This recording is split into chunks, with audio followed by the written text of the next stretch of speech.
Hello, dear students. Welcome to my channel, Guide My Manas Sir. ଆଜି ଆମେ ବଜେଟ୍ର ଆକଳନର ମୁଖ୍ୟାଂଶ ବିଷୟରେ ଆଲୋଚନା କରିବା। ଯେଉଁ ଆମର ଅର୍ଥମନ୍ତ୍ରୀ ଅଛନ୍ତି ଶ୍ରୀଯୁକ୍ତ ବିକ୍ରମ କେଶରୀ ଆରୁଖ ଆଜି ଫେବୃଆରୀ 8 ତାରିଖରେ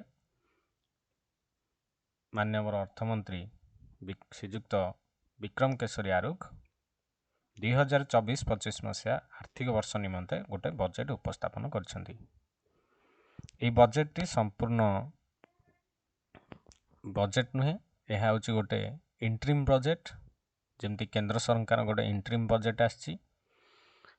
ଇଣ୍ଟ୍ରିମ୍ ବଜେଟ୍ କ'ଣ ନା ନୂଆ ସରକାର ଆଉ ପୁରୁଣା ସରକାର, ନୂଆ ସରକାର ପୂର୍ବରୁ ଯେଉଁ ବଜେଟ୍ଟି ଆସେ, ଭୋଟ୍ ଅଛି, ଆଗକୁ ଇଲେକ୍ସନ୍ ଅଛି, ସେଇ ଭିତରେ ଯେଉଁ ବଜେଟ୍ଟି ଅଛି ସେଇଟା ହେଉଛି ଇଣ୍ଟ୍ରିମ୍ ବଜେଟ୍। ଏହା ଅଳ୍ପ କେତେ ମାସ ପରେ ଶେଷ ହୋଇଯିବ ବିଧାନସଭା, ସେଥିପାଇଁ ୟା ଭିତରେ ଗୋଟେ ବଜେଟ୍ ଉପସ୍ଥାପନ କରାଯାଇଛି। ତାପରେ ଯେଉଁ ନୂଆ ସରକାର ଆସିବ ମୁଖ୍ୟ ବଜେଟ୍ ଆଣିବେ ପୁରା ବର୍ଷ ପାଇଁ, ଆର୍ଥିକ ବର୍ଷ ପାଇଁ ଆଣିବେ। ଆଉ ଗୋଟେ କଥା, ଯଦି ପୁଣି ସେଇ ବିଜେଡ଼ି ସରକାର ରହେ ତାହେଲେ ସିଏ ନୂଆ ବଜେଟ୍ ପୁଣି ଆଣିବ। ଯଦି ସରକାର ଚେଞ୍ଜ ହୁଏ, ଯିଏ ନୂତନ ସରକାର ଗଠନ କରିବେ ବଜେଟ୍ ଆଣିବେ। ତ ଏହା ହେଉଛି ଗୋଟେ ଇଣ୍ଟ୍ରିମ୍ ବଜେଟ୍। ୟାକୁ ଉପସ୍ଥାପନ କରିଛନ୍ତି ଆମର ଅର୍ଥମନ୍ତ୍ରୀ ଶ୍ରୀଯୁକ୍ତ ବିକ୍ରମ କେଶରୀ ଆରୁଖ। ଆଜି ଆମେ ଏଇ ବଜେଟ୍ ବିଷୟରେ କ'ଣ ସେ ଉଲ୍ଲେଖ କରିଛନ୍ତି ସେ ବିଷୟରେ ଜାଣିବା। ଆକଳନର ଏଇଟା ମୁଖ୍ୟାଂଶ। ଏଇଠି ମୁଁ କହି ରଖୁଛି ଯେ ଏଇ ବଜେଟ୍ଟି ନିଶ୍ଚିନ୍ତ ଭାବରେ ଏଥିରୁ କିଛି କୋଶ୍ଚିନ୍ ଆସିବ।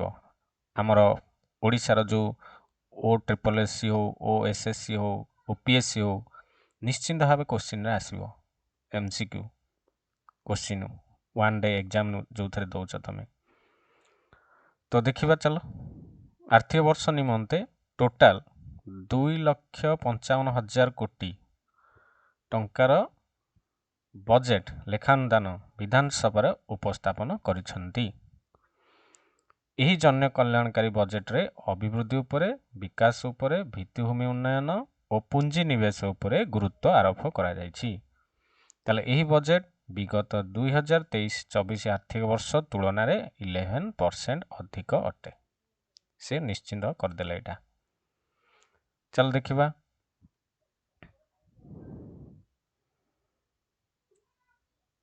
ଏଇ ବଜେଟ୍ରେ ଗୋଟେ ତୁଳନାତ୍ମକ ବିବରଣୀ ଦିଆଯାଇଛି କୋଟି ଟଙ୍କା ହିସାବରେ କ'ଣ କ'ଣ କେଉଁଥିରେ ଖର୍ଚ୍ଚ ହେଇଛି କରାଯିବ।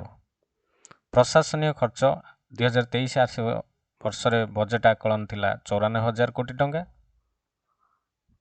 24-25ରେ ବର୍ଷର ବଜେଟ୍ ଆକଳନ 1,03,500। ଆଉ ଆର୍ଥିକ ବର୍ଷର ଲେଖାନୁଦାନ ରହିଲା 24-25ରେ 47,660। କାର୍ଯ୍ୟକ୍ରମ ଖର୍ଚ୍ଚ ବଜେଟ୍ ଆକଳନ 2023-24ରେ କରାଯାଇଥିଲା 1,25,000। 2024-25 ଆର୍ଥିକ ବର୍ଷରେ ବଜେଟ୍ ଆକଳନ 1,40,000। ଆଉ 24-25 ଆର୍ଥିକ ବର୍ଷର ଲେଖାନୁଦାନ 63,400 ଟଙ୍କା। ବିପର୍ଯ୍ୟୟ ପ୍ରଶାସନ ପାଣ୍ଠିରୁ ଖର୍ଚ୍ଚ 3,700 କୋଟି ଟଙ୍କା। 3,900 ଲେଖାନୁଦାନ। ରାଜ୍ୟ ସରକାରଙ୍କ ଦ୍ୱାରା ହସ୍ତାନ୍ତରିତ ହେଉଥିବା ଅର୍ଥରୁ ଖର୍ଚ୍ଚ 7,300, ଇଏ ଅଛି 7,600, 3,040। ମୋଟ ହେଉଛି 2,30,000, 2,55,000, 1,18,000। 2024 ଆଉ 25ରେ ଆର୍ଥିକ ବର୍ଷର ଲେଖାନୁଦାନଟା ମନେ ରଖ ଏଇଟା। ଚାଲ ଆଗକୁ। 2024-25 ଆର୍ଥିକ ବର୍ଷର ଏପ୍ରିଲରୁ ଜୁଲାଇ ମାସ ପର୍ଯ୍ୟନ୍ତ ଖର୍ଚ୍ଚ ବାବଦକୁ 1,18,000 କୋଟି ଟଙ୍କାର ଲେଖାନୁଦାନ ଆଗତ କରାଯାଇଛି। ଏଥିରେ ପ୍ରାକୃତିକ ବିପର୍ଯ୍ୟୟ, ନିର୍ବାଚନ ସମ୍ବନ୍ଧୀୟ ଖର୍ଚ୍ଚ ବାବଦକୁ ମୋଟ ବାର୍ଷିକ ବ୍ୟୟ ଅଟକଳର 100%। ଆଉ ପୁଞ୍ଜି ବ୍ୟୟ ପାଇଁ 50%, ଅନ୍ୟାନ୍ୟ ଖର୍ଚ୍ଚ ବାବଦକୁ ବ୍ୟୟ ଅଟକଳ 40%। ଚାଲ ଆଗକୁ ଦେଖିବା ରାଜ୍ୟ ବଜେଟର ଗୁଣାତ୍ମକ ଦିଗ। ଏଇପଟେ କେଉଁ ଦିଗକୁ ଧ୍ୟାନ ଦିଆଯାଇଛି? କାର୍ଯ୍ୟକ୍ରମ ଖର୍ଚ୍ଚ ପାଇଁ 1,40,000 କୋଟି ଟଙ୍କା ବ୍ୟୟବରାଦ। 1999-2000 ଆର୍ଥିକ ବର୍ଷରେ କାର୍ଯ୍ୟକ୍ରମ ଖର୍ଚ୍ଚ ପାଇଁ ବଜେଟ୍ 3,490 କୋଟି ଟଙ୍କା ଥିଲା, ଯାହା 23 ବର୍ଷ ମଧ୍ୟରେ 40 ଗୁଣ ବୃଦ୍ଧି ପାଇଛି। 23 ବର୍ଷ ମଧ୍ୟରେ ଦେଶର ସମସ୍ତ ପ୍ରମୁଖ ରାଜ୍ୟମାନଙ୍କ ମଧ୍ୟରେ ମୋଟ ବଜେଟରେ ପୁଞ୍ଜି ବ୍ୟୟର ଅନୁପାତ ଓଡ଼ିଶାରେ ସର୍ବାଧିକ। 2024-25ରେ ପୁଞ୍ଜି ବ୍ୟୟ ଅଟକଳ 63,162 କୋଟି ଟଙ୍କା, ଯାହାକି ସକଳ ରାଜ୍ୟ ଘରୋଇ ଉତ୍ପାଦ ଯେଉଁଟା GSDP ପ୍ରାୟ 6.8%। 1999-2000 ଆର୍ଥିକ ବର୍ଷରେ ପୁଞ୍ଜି ବ୍ୟୟ 799 କୋଟି ଟଙ୍କା ଥିଲା, ଏବେ ତାହା 79 ଗୁଣରୁ ଅଧିକା ବୃଦ୍ଧି ପାଇଛି। ଡିଟେଲ୍ସ ମୁଁ ପଢ଼ୁଛି ଦେଖ। 2024-25 ବଜେଟ୍ ଅଟକଳରେ ନିଜସ୍ୱ ରାଜସ୍ୱ ସକଳ ରାଜ୍ୟ ଘରୋଇ ଉତ୍ପାଦର ଅନୁପାତ ହେଉଛି 12.2%। ରାଜ୍ୟର ନିଜସ୍ୱ ରାଜସ୍ୱ ମୋଟ ରାଜସ୍ୱର ପ୍ରାୟ 56%। ଏହା ଦର୍ଶାଏ ଯେ ଆମର କେନ୍ଦ୍ରୀୟ ସ୍ଥାନାନ୍ତର ଉପରେ ନିର୍ଭରଶୀଳତା ହ୍ରାସ ପାଇଛି। ତ ରାଜସ୍ୱ ବଳକା ସକଳ ରାଜ୍ୟ ଘରୋଇ ଉତ୍ପାଦର 4% ହେବ ବୋଲି ଆକଳନ କରାଯାଇଛି। ବିତ୍ତୀୟ ନିଅଣ୍ଟକୁ ସକଳ ରାଜ୍ୟ ଘରୋଇ ଉତ୍ପାଦର 3% ନିର୍ଦ୍ଧାରିତ ସୀମା ମଧ୍ୟରେ ରଖାଯାଇଛି। କ୍ଷେତ୍ରୀୟ ମୁଖ୍ୟାଂଶ। କୃଷି ଓ ଆନୁଷଙ୍ଗିକ କ୍ଷେତ୍ର। 2024-25 କୃଷି ବଜେଟ୍ ଅଧୀନରେ 28,944 କୋଟି ଟଙ୍କାର ବ୍ୟୟବରାଦ ହୋଇଛି, ଯାହାକି ଗତ ବର୍ଷର ବ୍ୟୟବରାଦ ଠାରୁ 17% ଅଧିକ। ରାଜ୍ୟ ଯୋଗାଣ ନିଗମ ଦ୍ୱାରା ଧାନ କ୍ରୟ କାର୍ଯ୍ୟ ନିମନ୍ତେ ରିଭଲଭିଂ ଫଣ୍ଡ ପାଇଁ 2,000 କୋଟି ଟଙ୍କାର ବ୍ୟୟବରାଦ। ଖାଦ୍ୟ କ୍ରୟ ସଂରକ୍ଷଣ ଗୋଦାମ ପରିଚାଳନା ବ୍ୟବସ୍ଥା ପାଇଁ 685 କୋଟି ଟଙ୍କା। PDS ଦୋକାନଗୁଡ଼ିକର ଅଟୋମେସନ୍ ପାଇଁ 24 କୋଟି ଟଙ୍କା। କାଳିଆ ଯୋଜନାରେ 1,935 କୋଟି ଟଙ୍କାର ପ୍ରତ୍ୟକ୍ଷ ଲାଭ ହସ୍ତାନ୍ତର ବ୍ୟବସ୍ଥା କରାଯାଇଛି। କୃଷି ଗବେଷଣା ଶିକ୍ଷା ଭିତ୍ତିଭୂମି ପାଇଁ OUATକୁ 181 କୋଟି ଟଙ୍କାର ଅନୁଦାନ। ଉଦ୍ୟାନ କୃଷି ଫସଲର ପ୍ରୋତ୍ସାହନ। ଉଦ୍ୟାନ କୃଷି କ୍ଷେତ୍ରରେ ସାମଗ୍ରିକ ଅଭିବୃଦ୍ଧି ନିମନ୍ତେ ବିଭିନ୍ନ କାର୍ଯ୍ୟକଳାପକୁ ପ୍ରୋତ୍ସାହିତ କରିବା ପାଇଁ ଉଦ୍ୟାନ କୃଷି ବିକାଶ କାର୍ଯ୍ୟକ୍ରମ ଅଧୀନରେ 480 କୋଟି ଟଙ୍କା ବ୍ୟୟବରାଦ। ଉଦ୍ୟାନ କୃଷିର ସମନ୍ୱିତ ବିକାଶ ପାଇଁ ଜାତୀୟ ଉଦ୍ୟାନ କୃଷି ମିଶନ ଅଧୀନରେ 98 କୋଟି ଟଙ୍କା ବ୍ୟୟବରାଦ। ଫସଲ ଉତ୍ପାଦନ ପରିଚାଳନା ଦିଗରେ 1,610 କୋଟି ଟଙ୍କା। କଫି ମିଶନ ପାଇଁ 100 କୋଟି ଟଙ୍କା। ବାଣିଜ୍ୟ କୃଷି ଉଦ୍ୟୋଗ ପ୍ରତିଷ୍ଠା, କୃଷି ଉପକରଣ, ଡିଜେଲ ପମ୍ପ ସେଟ୍କୁ ଲୋକପ୍ରିୟ କରିବା ପାଇଁ ପୁଞ୍ଜି ବିନିଯୋଗ, ସବସିଡି ବାବଦରେ 582 କୋଟି ଟଙ୍କା ବ୍ୟୟବରାଦ କରାଯାଇଛି। ସୌର ଜଳ ନିଧି ଅଧୀନରେ ଅଧିକ ଜମିକୁ ନିଶ୍ଚିତ ଜଳସେଚନ ଯୋଗାଇ ଦେବା ପାଇଁ 275 କୋଟି ଟଙ୍କା। କ୍ଷୁଦ୍ର ଜଳସେଚନ ପାଇଁ ରାଜ୍ୟ ପ୍ରୋତ୍ସାହନ ବାବଦରେ 45 କୋଟି ଟଙ୍କା। ଏଇଭଳି ଭାବରେ ରାଷ୍ଟ୍ରୀୟ କୃଷି ବିକାଶ ଯୋଜନା ଇମ୍ପୋର୍ଟାଣ୍ଟ ଏଇଟା ରାଷ୍ଟ୍ରୀୟ କୃଷି ବିକାଶ ଯୋଜନା RKVY ଅଧୀନରେ 155 କୋଟି ଟଙ୍କା ପ୍ରଦାନ କରାଯାଇଛି। ନିରନ୍ତର ବିକାଶ ପାଇଁ କୃଷି ଆନୁଷଙ୍ଗିକ କ୍ଷେତ୍ର ସମ୍ବଳର ଉତ୍ପାଦନ, ଏକତ୍ରୀକରଣ, ସଂରକ୍ଷଣ, ପ୍ରକ୍ରିୟାକରଣ, ବିତରଣ, ବିପଣନ ଏସବୁ କ୍ଷେତ୍ରରେ ନିୟୋଜିତ କୃଷକ ଉତ୍ପାଦନ ସଂଗଠନ FPOକୁ ସହାୟତା ନିମନ୍ତେ 51 କୋଟି ଟଙ୍କା। ସାର ଓ ବିହନ ପାଇଁ ସୁଧ ମୁକ୍ତ ଋଣ ଯୋଗାଇବା ପାଇଁ କର୍ପସ ପାଣ୍ଠି ନିମନ୍ତେ 250 କୋଟି ଟଙ୍କା। କୃଷି ଋଣ ଉପରେ ସୁଧ ସବସିଡି ରିହାତି ବାବଦରେ 830 କୋଟି ଟଙ୍କା। ସମବାୟ ସଂସ୍ଥାକୁ ଆର୍ଥିକ ସହାୟତା ବାବଦରେ 246 କୋଟି ଟଙ୍କା। ସମବାୟ କୋଅପରେଟିଭ ବ୍ୟାଙ୍କ ନିମନ୍ତେ ଅଂଶଧନ ସହାୟତା ବାବଦରେ 165 କୋଟି ଟଙ୍କା। ମନେ ରଖିବ, କୋଅପରେଟିଭ ବ୍ୟାଙ୍କକୁ 165 କୋଟି ଟଙ୍କା ଅଂଶଧନ ଓଡ଼ିଶା ସରକାରଙ୍କର। ଓଡ଼ିଶା ରାଜ୍ୟ ସମବାୟ ବିପଣନ ମହାସଂଘ ଲିମିଟେଡ୍ ମାଧ୍ୟମରେ ଅଣଧାନ ଫସଲ ପାଇଁ 100 କୋଟି ଟଙ୍କା। ସମବାୟ ବ୍ୟାଙ୍କଗୁଡ଼ିକର ଆଧୁନିକୀକରଣ ପାଇଁ 32 କୋଟି ଟଙ୍କା। ଗୋଦାମ ଗୃହ ଭିତ୍ତିଭୂମି ପାଣ୍ଠି ପାଇଁ 22 କୋଟି ଟଙ୍କା। କୃଷକଙ୍କ ପାଇଁ ଫସଲ ବୀମା, ପ୍ରଧାନମନ୍ତ୍ରୀ ଫସଲ ବୀମା ଯୋଜନା ମନେ ରଖିବ ଏଇଟା अधीन 600 कोटी टंका। मुख्यमंत्री मत्स्यजीवी कल्याण योजना अधीन 360 कोटी टंका। आ सम्मानित विकास परिचालना ब्लू रेगुलेशन अधीन 220 कोटी टंका व्ययबराद। मन रखिबो एटा ब्लू रेगुलेशन, एटा इंपोर्टेंट परीक्षा पे। कुकुड़ा विकास योजना अधीन 125 कोटी टंका। दुग्ध विकास 195 कोटी टंका। दुग्ध और पशु संपद परिचालन विकास राष्ट्रीय पशुधन विकास योजना 220 कोटी टंका। 2024-25 वर्ष प्राणी संपद स्वास्थ्य रोग नियंत्रण कार्यक्रम 171 कोटी टंका प्रदान कराई। जलसेचन और जल व्यवहार दक्षता जलसेचन क्षेत्र 14,467 कोटी टंका। दीर्घ दिन जलसेचन आवश्यकता पूर्ण करने इनस्ट्रीम स्टोरेज स्ट्रक्चर निर्माण 860 कोटी टंका। पार्वतीगिरी मेगा उठा जलसेचन योजना द्वितीय पर्याय अतिरिक्त 2.63 लक्ष हेक्टर जमी को जलसेचन जोगाइबा 1225 कोटी टंका। 2024-25 अचल होता गोष्ठी उठा जलसेचन प्रकल्पर पूर्णांत 194 कोटी टंकार व्ययबराद रही। 2024-25 मुख्यमंत्री आड़ीबंध तैयारी योजना मन रखिबो एटा 2.0 अधीन चेक डैम निर्माण 320 कोटी टंका। संवेदनशील अंचल बन्या नियंत्रण बंध को सुदृढ़ करने ड्रेनेज उन्नति 1105 कोटी टंका। मुख्यमंत्री विपर्यय सहनशील सालानी एम्ब्रेकमेंट योजना अधीन कोटी टंका व्ययबराद करा जायछि। केनाल लाइनिंग एंड सिस्टम थैथान कार्यक्रम इटा मन रख CLSRP अधीन केनाल लाइनिंग 375 कोटी टंका।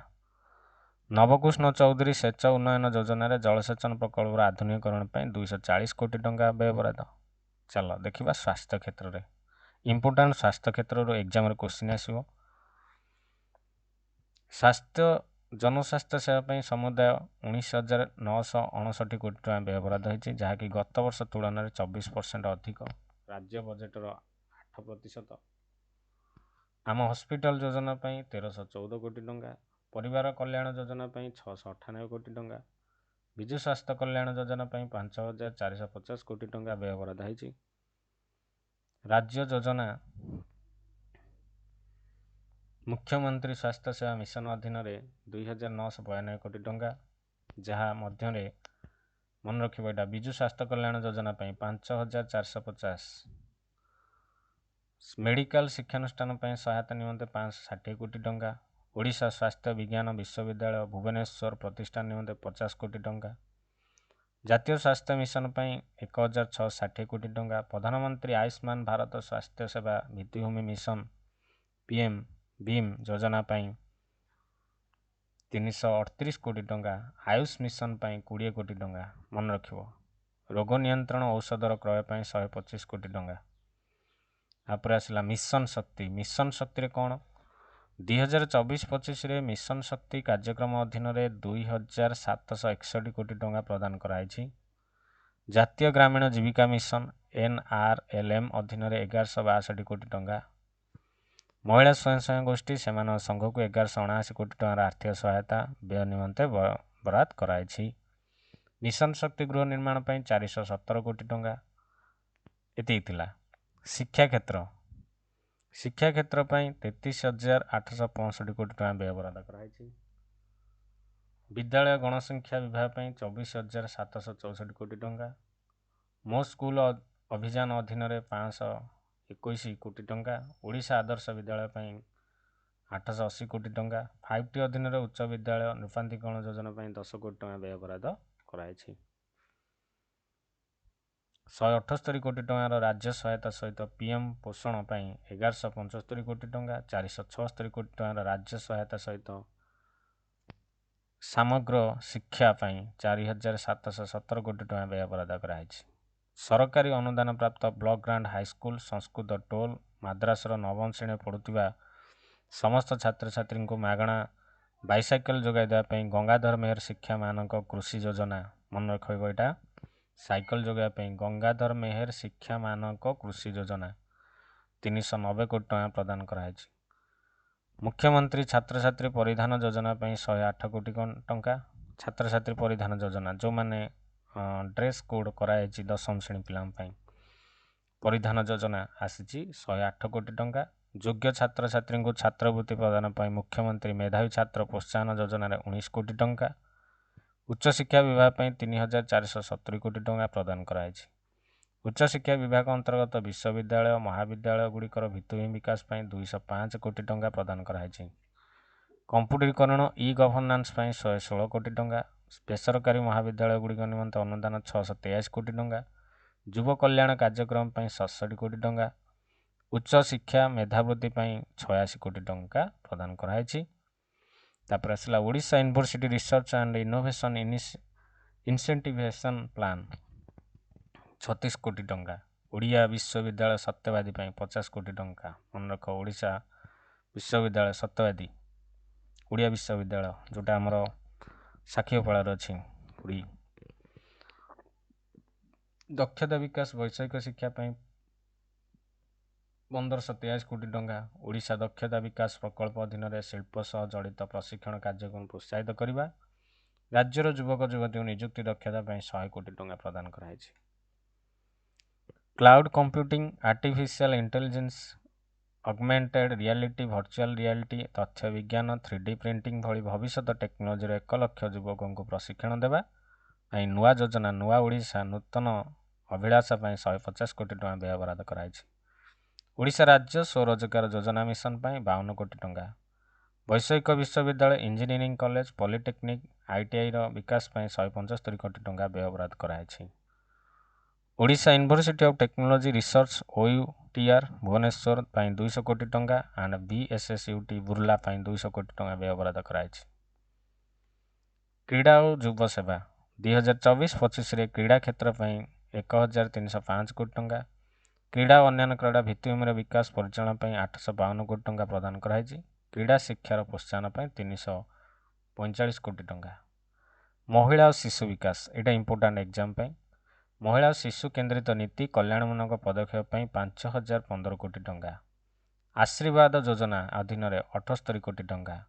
ମମତା ଯୋଜନାରେ 521 କୋଟି ଟଙ୍କା। ମୁଖ୍ୟମନ୍ତ୍ରୀ ସମ୍ପୂର୍ଣ୍ଣ ପୁଷ୍ଟି ଯୋଜନାରେ MSPY 554 କୋଟି ଟଙ୍କା। ମାଳତୀ ଦେବୀ ପ୍ରାକ୍ ବିଦ୍ୟାଳୟ ପରିଧାନ ଯୋଜନାରେ ପିଲା ପିଛା 2ଟି ୟୁନିଫର୍ମ, ଗୋଟିଏ ଜୋତା, ଗୋଟିଏ ସ୍ୱେଟର ଯୋଗାଣ ପାଇଁ 93 କୋଟି ଟଙ୍କା। ସମ୍ମାନିତ ଶିଶୁ ବିକାଶ ଯୋଜନାର କାର୍ଯ୍ୟକାରିତା ପାଇଁ CDS ନିମନ୍ତେ ରାଜ୍ୟ ସହାୟତା ବାବଦକୁ 1,366 କୋଟି ଟଙ୍କା ବ୍ୟୟବରାଦ କରାଯାଇଛି। ସାମାଜିକ ସୁରକ୍ଷା ବ୍ୟବସ୍ଥା ପାଇଁ 4,699 କୋଟି ଟଙ୍କା। ସାମାଜିକ ସୁରକ୍ଷା ପେନ୍ସନ୍ ଯୋଜନା ଗୁଡ଼ିକର ହିତାଧିକାରୀଙ୍କ ପାଇଁ 3,980 କୋଟି ଟଙ୍କା। ଭିନ୍ନକ୍ଷମ କଲ୍ୟାଣ ପାଇଁ 207 କୋଟି ଟଙ୍କା। ଦୁଃଖ ଦରିଦ୍ର ଜନଙ୍କ କଲ୍ୟାଣ ନିମନ୍ତେ 81 କୋଟି ଟଙ୍କା ପ୍ରଦାନ କରାଯାଇଛି।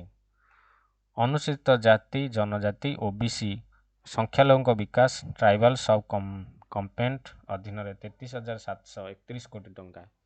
SC ସବ୍ କମ୍ପୋନେଣ୍ଟ ଅଧୀନରେ 24,844 କୋଟି ଟଙ୍କାକୁ ମିଶାଇ କାର୍ଯ୍ୟକ୍ରମ ବଜେଟରେ ଚିହ୍ନଟ ଯୋଜନା ପାଇଁ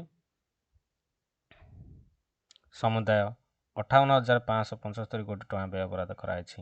ଆଦିବାସୀ ସଂସ୍କୃତି, ପରମ୍ପରା, ଐତିହ୍ୟ, ପ୍ରତ୍ୟେକ ଜନଜାତିର ସ୍ୱତନ୍ତ୍ର ପରିଚୟ ସଂରକ୍ଷଣ ପାଇଁ ସ୍ୱତନ୍ତ୍ର ଉନ୍ନୟନ ପରିଷଦ CDSକୁ 226 କୋଟି ଟଙ୍କା ପ୍ରଦାନ କରାଯାଇଛି। ଅନୁସୂଚିତ ଜାତି ଜନଜାତି ଛାତ୍ରଛାତ୍ରୀଙ୍କ ପାଇଁ ଛାତ୍ରବୃତ୍ତି ନିମନ୍ତେ 1,450 କୋଟି ଟଙ୍କା ପ୍ରଦାନ କରାଯାଇଛି। ଅନୁସୂଚିତ ଜାତି ଜନଜାତିର ବିକାଶ ନିମନ୍ତେ ଅନେଶା ମୁଖ୍ୟମନ୍ତ୍ରୀ ଜନଜାତି ଜୀବିକା ମିଶନ ଅଧୀନରେ 574 କୋଟି ଟଙ୍କା ପ୍ରଦାନ କରାଯାଇଛି। ନଗର ଉନ୍ନୟନ ସହରାଞ୍ଚଳ ଓଡ଼ିଶାର ରୂପାନ୍ତରୀକରଣ ନିମନ୍ତେ 10,781 କୋଟି ଟଙ୍କାର ବ୍ୟୟବରାଦ କରାଯାଇଛି। ସହରାଞ୍ଚଳ ଜଳ ଯୋଗାଣ ପାଇଁ ବସୁଧା ଅଧୀନରେ 418 କୋଟି ଟଙ୍କା। ଜାଗା ମିଶନ ପାଇଁ 100 କୋଟି ଟଙ୍କା। ନୂତନ ସହର ବିକାଶ ପାଇଁ 918 କୋଟି ଟଙ୍କା ବ୍ୟୟବରାଦ କରାଯାଇଛି। ସହରାଞ୍ଚଳ ପରିମଳ ଯୋଜନା ପାଇଁ 430 କୋଟି ଟଙ୍କା। ସହରାଞ୍ଚଳ ଜଳ ନିଷ୍କାସନ ଯୋଜନା ପାଇଁ 214 କୋଟି ଟଙ୍କା।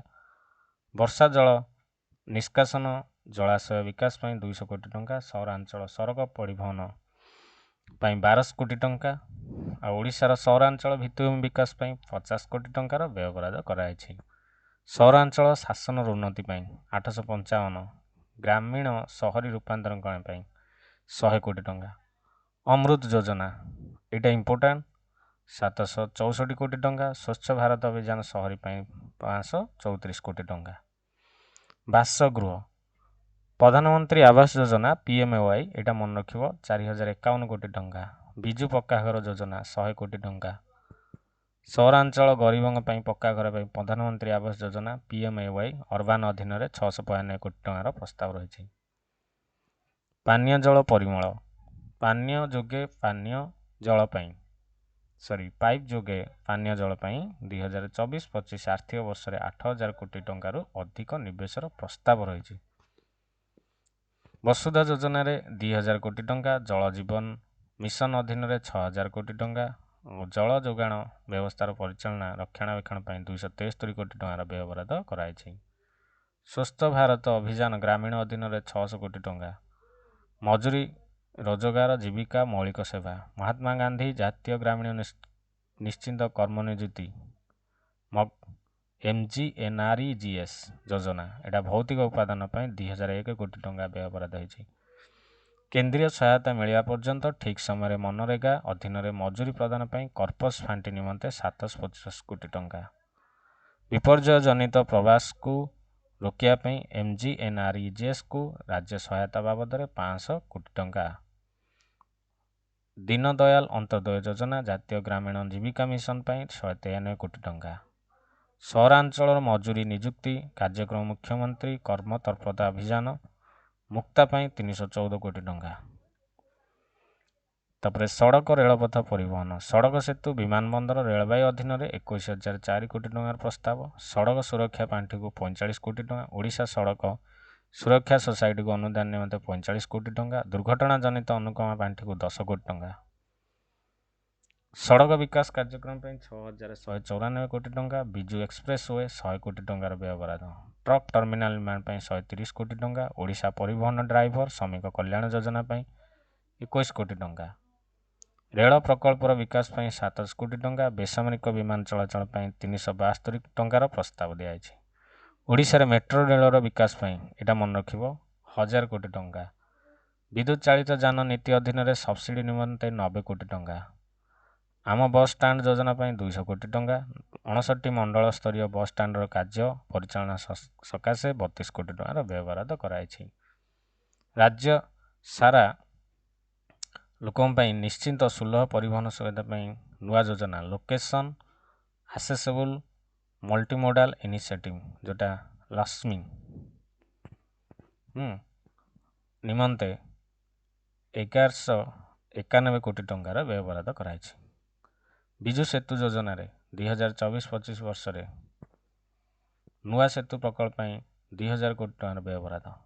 ମନେ ରଖ ଏଇଟା ଇମ୍ପୋର୍ଟାଣ୍ଟ ଲକ୍ଷ୍ମୀ ଯୋଜନାର ଲୋକେସନ୍ ଆସେସେବୁଲ ମଲ୍ଟିମୋଡାଲ ଇନିସିଏଟିଭ। ମୁଖ୍ୟମନ୍ତ୍ରୀ ସଡ଼କ ଯୋଜନାରେ ଗ୍ରାମାଞ୍ଚଳ ପ୍ରମୁଖ ଯୋଜନା ରାସ୍ତା ନିର୍ମାଣ ପାଇଁ 3166 କୋଟି ଟଙ୍କା। 2024-25 ଆର୍ଥିକ ବର୍ଷରେ ଗ୍ରାମୀଣ ରାସ୍ତାର ରକ୍ଷଣାବେକ୍ଷଣ ପାଇଁ 1298 କୋଟି ଟଙ୍କା।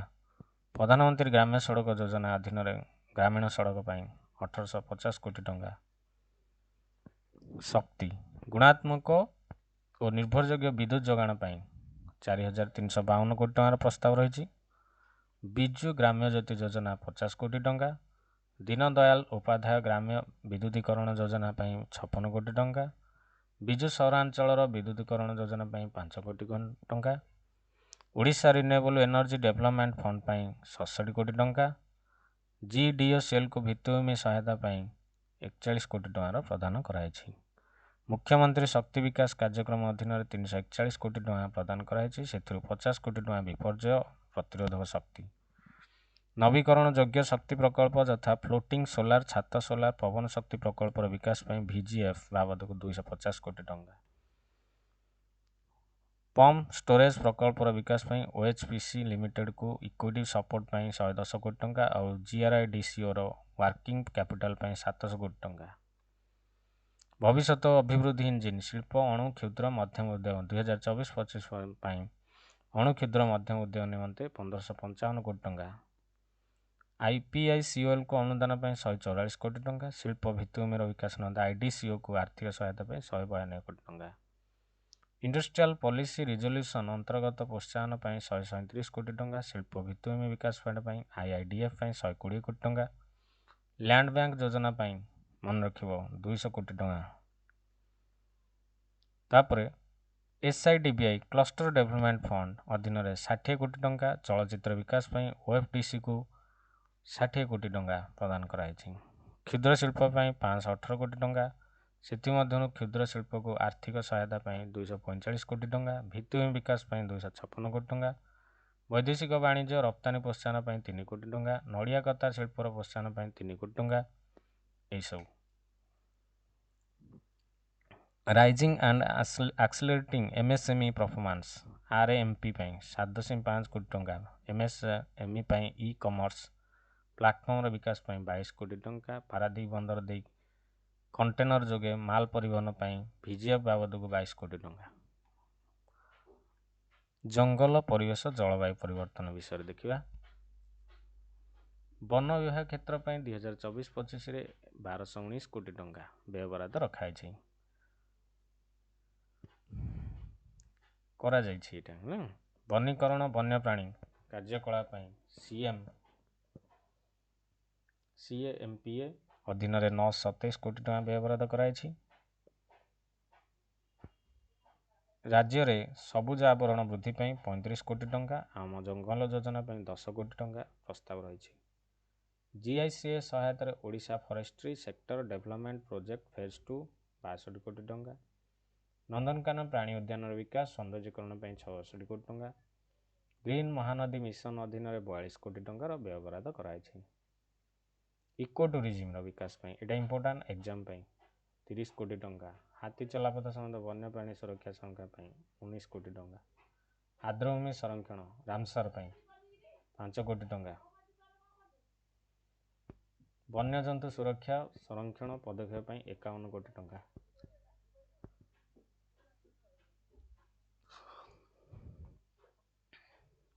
मन रखिबो वन्यजंतु सुरक्षा संरक्षण ପାଇଁ 51 कोटी टंका पर्यटन विकास पर्यटन क्षेत्र सामग्री 818 कोटी टंका पर्यटन भित्तिभूमि विकास परिचालन ପାଇଁ 441 कोटी टंका पर्यटन प्रोत्साहन ପାଇଁ 279 कोटी टंका वरिष्ठ नागरिक तीर्थयात्री योजना ପାଇଁ 30 कोटी टंका व्यय बराद preliminary rejuvenation and spiritual argumentation drive 50 crore टंका योजना और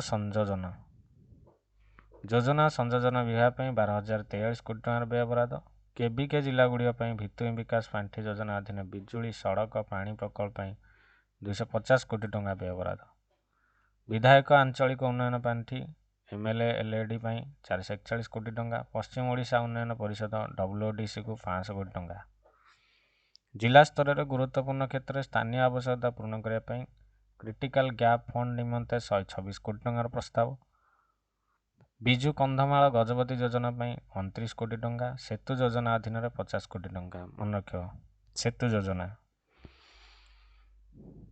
विपर्यय परिचालना 3009 कोटी टंकार व्यय बराद जो state disaster risk management fund 2476 कोटी टंका एवं national disaster risk management fund अधीन 1424 कोटी टंका आभ्यंतरीण निरापत्ता न्यायिक प्रशासन न्याय प्रदान आभ्यंतरीण निरापत्ता बजाय रखा अपराधिक कार्यर नियंत्रण तथा निवारण अग्निजनित दुर्विपाकर परिचालना नियंत्रण इत्यादि 2024-25 रे 8,641 कोटी टंका व्यय बराद कराई भोटर तालिका भोटर परिचय पत्र प्रस्ताव 52 कोटी टंका आरक्षी अग्निशम कारागार संगठन आवासिक अणस आवासिक गृह निमंते 543 कोटी टंकार व्यय बराद कराई न्यायपालिका भित्तिभूमि सुविधार विकास निमंते 626 कोटी टंका व्यय बराद emergency response support system dial 112 118 crore टंकार प्रस्ताव मन रख 112 ERSS emergency response support system POCSO court अंतर्भुक्त करी fast track special court 48 crore टंका crime and criminal tracking network system 17 crore टंका एवं पीड़िता क्षतिपूरण पांठि निमंते विक्टिम कंपेंसेशन फंड 30 व्यय बराद रखा ओडिया भाषा संस्कृति ऐतिह्य ओडिया भाषा संस्कृति ऐतिह्यर प्रचार प्रसार 220 कोटी टंका राज्य संग्रहालय गवेषणा 12 कोटी टंका, संस्कृति निर्देशालय 69 कोटी टंका, बौद्ध स्मारकी ऐतिह्यर संरक्षण 15 कोटी टंका, मुख्यमंत्री कलाकार सहायता योजना 72 कोटी टंका कलाकार सहायता। तापर ऐतिह्य स्मारकी स्थलर सम्मानित विकास अधीन 350 कोटी टंका, ऐतिह्य सहर पुरीर विकास अवधा स्कीम 431 कोटी टंका, अभड़ा एटा कहती पुरीर विकास अभड़ा स्कीम मन रख 431 कोटी टंका व्ययबराद, समलेई योजना अधीन 50 कोटी टंका, एकाम्र योजना 50 कोटी टंका। तापर देखिए विभाग बंटन, यही सब विभाग को विभाग केते बंटन करागला। स्वराष्ट्र विभाग सर्वमोट 8641, कार्यक्रम व्यय प्रशासनिक व्यय, एटा कार्यक्रम व्यय प्रशासनिक व्यय एटा मन रखिबो। एटा मु यार पीडीएफ मु दे देबी, पूरा पढ़िबो तमे टोटाल। स्वास्थ्य परिवहन कल्याण विभाग, समय कार्य क्रीड़ा युव विभाग, पंचायत राज पानीय जल, साधारण अभियोग पेंशन प्रशासन, एटा मन रखियो। 33टा विभाग अच्छी, आहरी अच्छी मिशन शक्ति विभाग 44टा, एति 13टा पृष्ठा, से पृष्ठारे सब शेष हो को विभाग केते टंका दिखाई। यार पीडीएफ आमर टेलीग्राम चैनल रे तुमको मिल जिवो, गाइड बाय मानस सर। ये टेलीग्राम चैनल रे जॉइन हो जिवे। और पीडीएफ इंग्लिश पीडीएफ आ ओडिया पीडीएफ